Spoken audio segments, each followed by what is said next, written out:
मागील अनेक वर्षापासून गुंजखेडा येथील मुलांसाठी स्वतंत्र क्रीडांगण असावे हे येथील ग्रामस्थांचे व युवकांचे एक स्वप्न होते. मात्र ग्राम प्रशासनाकडून अपेक्षेप्रमाणे सहकार्य न मिळाल्यामुळे हे स्वप्न लांबणीवर पडले होते. अखेर गावातील होतकरू युवकांनी एकत्र येत पुढाकार घेतला आणि सामूहिक प्रयत्नांची पराकाष्ठा करत गुंजखेडा येथे एक अत्यंत सुसज्ज आणि भव्य क्रीडांगण साकारले आहे.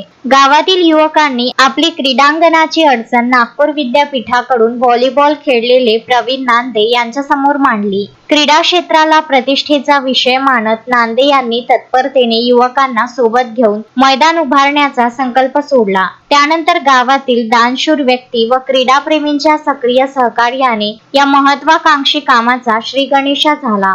या ऐतिहासिक कामात अनेक ग्रामस्थांनी सढळ हस्ते मदत केली. युवराज ठाकूर यांनी मैदानासाठी हक्काची जागा उपलब्ध करून दिली. संजय गाते यांनी 7 ट्रॉली डस पुरवला. बब्बू चौधरी व संदीप शिंदे यांनी जेसीबी मशीन उपलब्ध करून दिली. अनंत राठी यांनी रोड रोलरची व्यवस्था केली. किरण घांगडे यांनी मैदानावर 400 मीटर धावपट्टी अचूक आखण्यात मोलाचे योगदान दिले. या सर्वांच्या आधुनिक प्रयत्नांमुळे आणि श्रमदानामुळे या मैदानाने अल्पावधीतच आपले अंतिम व आकर्षक स्वरूप धारण केले. मैदान तयार झाल्यानंतर गावातील युवक दररोज न चुकता सरावासाठी येथे जमू लागले. परंतु सुरुवातीला क्रीडा साहित्याची कमतरता जाणवत होती. गावकऱ्यांनी ही अडचणही तात्काळ दूर केली. अखेर 15 ऑगस्ट रोजी स्वातंत्र्य दिनाचे पवित्र औचित्य साधत गुंजखेडा स्पोर्टिंग क्लबच्या या नव्या कोरी मैदानाचा भव्य उद्घाटन सोहळा अत्यंत उत्साहात आणि दिमाखात पार पडला.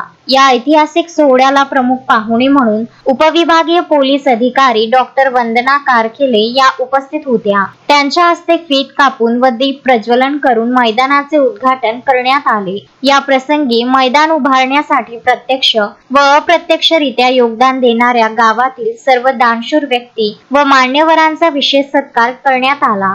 अश्विन शहा, विदर्भ न्यूज, पुलगाव.